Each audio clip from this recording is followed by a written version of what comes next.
बिस्मिल्लाहिर्रहमानिर्रहीम। अस्सलामुअलैकुम। कैसे हैं माय यूट्यूब फैमिली? उम्मीद है बखैरियत होंगे।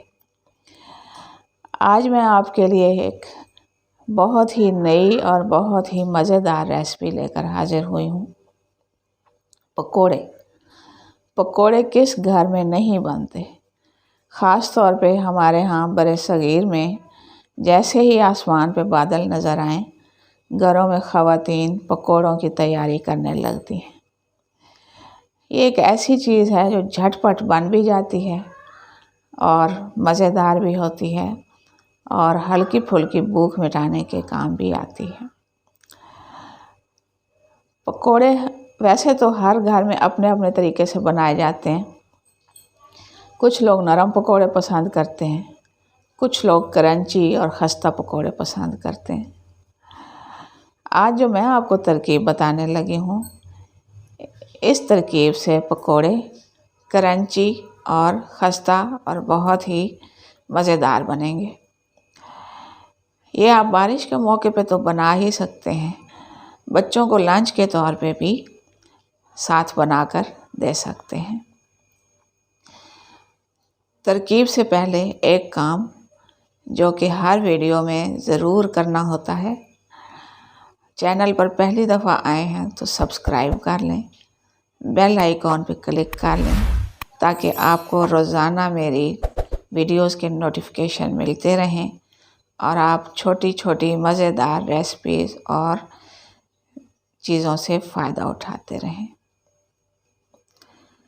रेसिपी के लिए हमें जिन चीज़ों की ज़रूरत होगी वो नोट डाउन कर लीजिए। मैंने 4 अदद आलू लिए हैं जिनको छील लिया है। 5 या 6 चम्मच मैदा लिया है। 2 अंडे, चिली सॉस जो कि बाज़ार से रेडीमेड बॉटल पैक मिल जाती है, येलो फूड कलर, खुश्क धनिया, नमक, मिर्च और काला ज़ीरा। मिर्च मैंने 1 चम्मच ली है, नमक भी मैंने 1 चम्मच लिया है, खुश्क धनिया पिसा हुआ आधा चम्मच लिया है और ज़ीरा भी आधा चम्मच लिया है। अब आलू को गोल गोल मुनासिब साइज़ के टुकड़ों में हम कट कर लेंगे। ठीक है, अब मैं काटती हूँ। आलू को गोल गोल कतले की शक्ल में कट कर लीजिए। ये देखें, इतने साइज़ का मोटा होना चाहिए।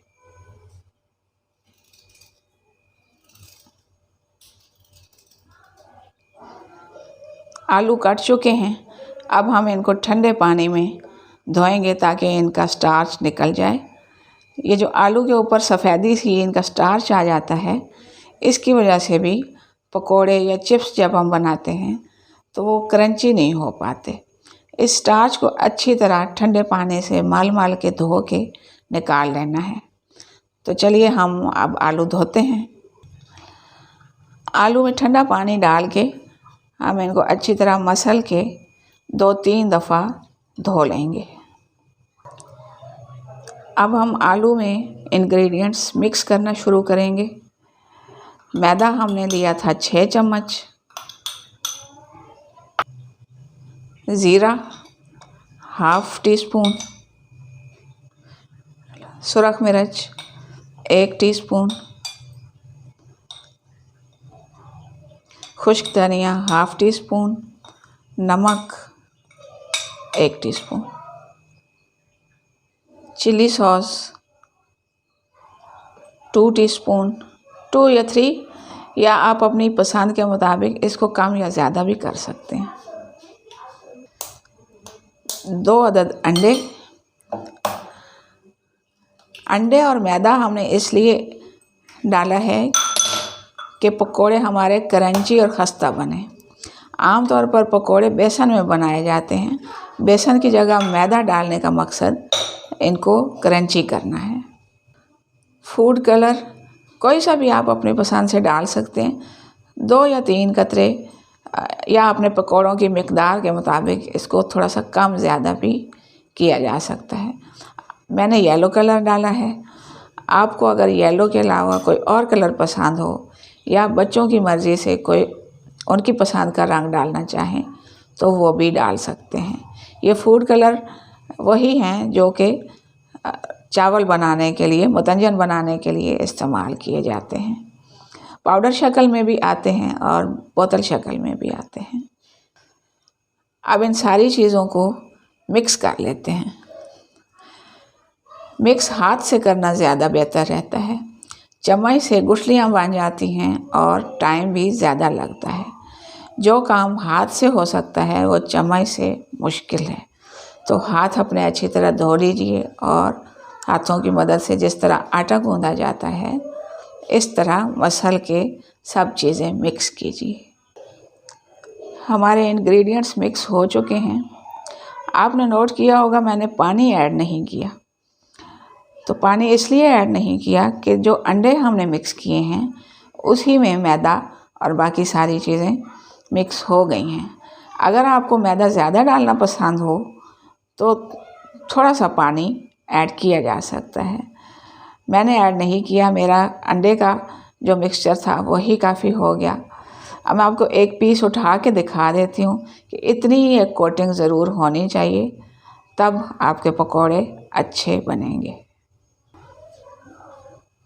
फ्राई पैन में ऑयल डाल के मैंने रख दिया है। इसको अच्छी तरह गर्म होने देना है, फिर इसमें पकौड़े डालने हैं। ठंडे ऑयल में पकौड़े डालने से एक तो बर्तन के साथ नीचे चिपक जाएंगे, ऊपर से कोटिंग उतर जाएगी और पकौड़े ख़राब हो जाएंगे। चूल्हा शुरू में थोड़ा सा तेज़ कर लें ताकि ऑयल गर्म हो जाए। उसके बाद मुनासिब मीडियम हीट पे रखना है। 1 या 2 पकौड़े डाल के चेक कर लें ऑयल अच्छी तरह गर्म हो गया। अगर हो चुका हो तो फिर बर्तन के मुताबिक और पकौड़े डाल दें। हमारा ऑयल गर्म हो चुका है, हम इसके बर्तन के साइज़ के मुताबिक और पकौड़े डालते जाएंगे।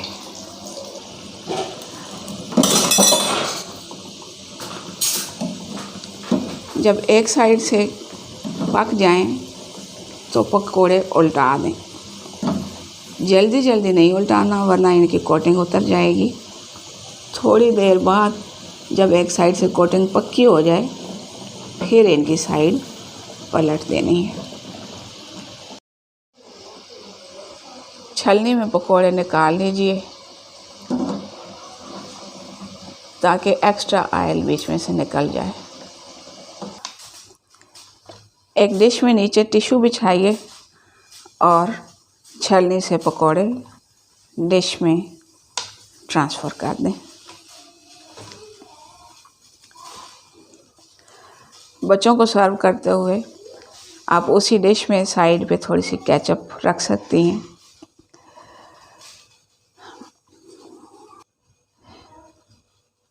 चीज़ जितनी भी मज़े की बनी हो उसकी प्रेजेंटेशन मज़े की ना हो तो इतनी खूबसूरत दिखाई नहीं देती। सो खूबसूरत प्रेजेंटेशन होनी बहुत ज़रूरी है। एक्स्ट्रा ऑयल टिश्यू में जज़ब हो जाएगा और पकौड़े बिल्कुल खुश्क और खस्ता रह जाएंगे। तो ये थी हमारी आज की रेसिपी। उम्मीद है आपको पसंद आई होगी। इंशाल्लाह मिलते हैं किसी और रेसिपी और किसी और वीडियो के साथ। तब तक के लिए खुदा हाफिज़। दुआओं में याद रखिएगा। फ़ी अमान अल्लाह।